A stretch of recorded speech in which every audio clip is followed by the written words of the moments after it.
ParticipACTION. ParticipACTION was the name of the Canadian government program designed to encourage Canadians to get and stay physically fit. Created in 1971 by the federal government, ParticipACTION was successful in encouraging Canadians to be active and to stay healthy. ParticipACTION was created by the Canadian Liberal government of Prime Minister Pierre Trudeau. Trudeau believed that sport and recreation should play an important role in the lives of Canadian citizens. His government took 2 steps towards the accomplishment of this goal. First, a government agency was created to provide funds for high-performance athletes, such as those training and competing in the Olympic Games. A second agency was created to encourage participation and physical activity in the general Canadian population. It was out of this second agency that ParticipACTION was born. ParticipACTION became famous in the 1970s because of a series of television commercials. In these commercials, a young Canadian in his 20s was seen being outrun by a 60-year-old Swedish man. The message was that Canadians had become lazy and inactive. This was probably true of Canadians at the time.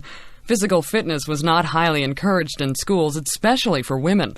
Also, the government played little role in encouraging physical activity before ParticipACTION. The result of ParticipACTION was impressive. Canadians became more active in the years following the program's inception. Also, fitness and activity were encouraged through physical education programs.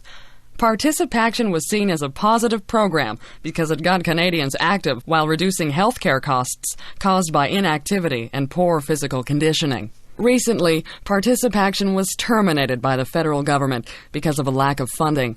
Many people thought this was a shame given the positive messages the program gave to otherwise inactive Canadians. Despite the program's termination, ParticipACTION has made a long-lasting impression on Canadians. Hopefully, its positive example of physical fitness for Canadians will continue in the future. The Olympic Games. The modern Olympic Games began in the late 19th century as a revival of the ancient Greek Olympics. Now, just over 100 years old, the modern Olympic movement is the biggest and most important sports movement in the world. In fact, many people believe the Olympic Games to be the most important cultural event of any kind in the world.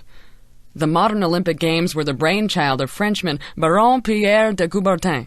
De Coubertin's dream for an international sports event and cultural movement became a reality in 1894 at the International Athletic Congress in Paris.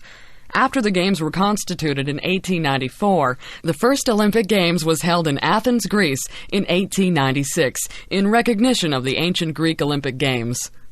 The original purpose of the Olympic Games, in de Coubertin's mind, was to celebrate and strengthen the physical, mental, and cultural qualities of humanity.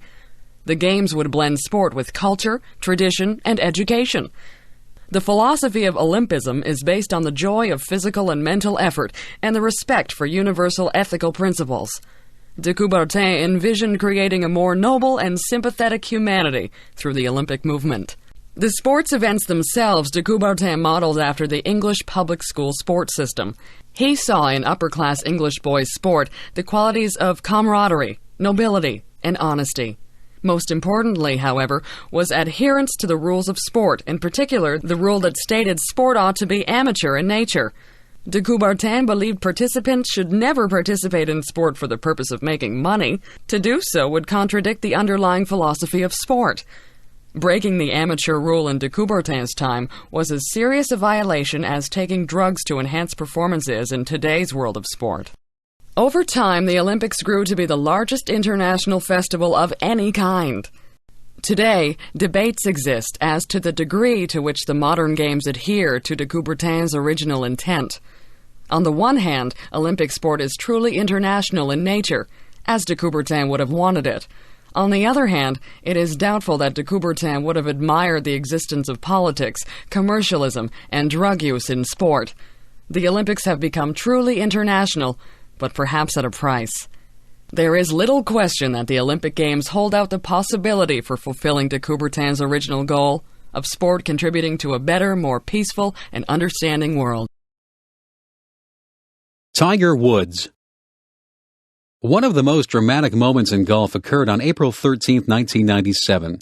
On that day, Eldrick Tiger Woods, at the young age of 21, won the prestigious Masters Golf Tournament.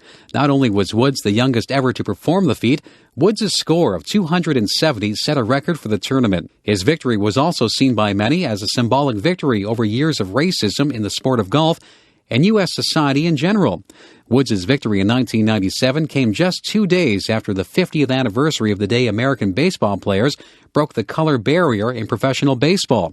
Also, Woods' victory came in a sport long recognized for racial exclusion. The Augusta National Golf Club excluded blacks from playing in the Masters tournament until 1975, and the Professional Golfers Association only removed its Caucasians-only rule in 1961. Woods was born in the state of Florida in 1975.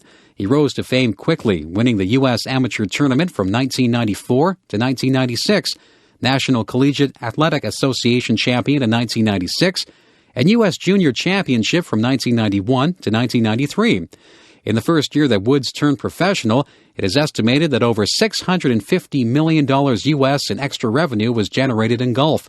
Television ratings soared in the sport, and the Professional Golfers Association negotiated huge contracts with American television networks as a result of Woods' fame.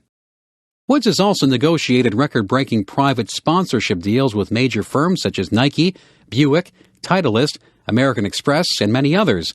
In fact, Woods negotiated deals in the millions even before he turned professional.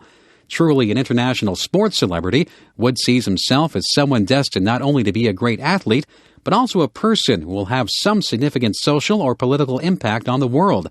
It is not clear, however, what that impact will be.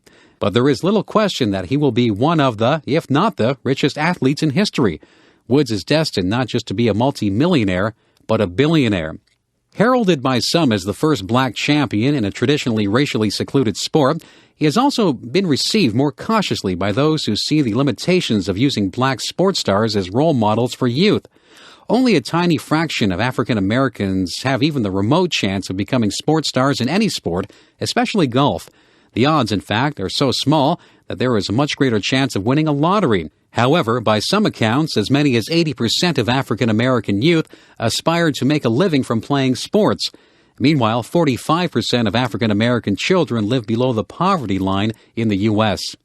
If the trajectory of Woods' career continue on its current path, it is possible he will satisfy his father's wishes for Tiger, to make an impact on the world. It will be spiritual and humanitarian, and it will transcend the world of golf.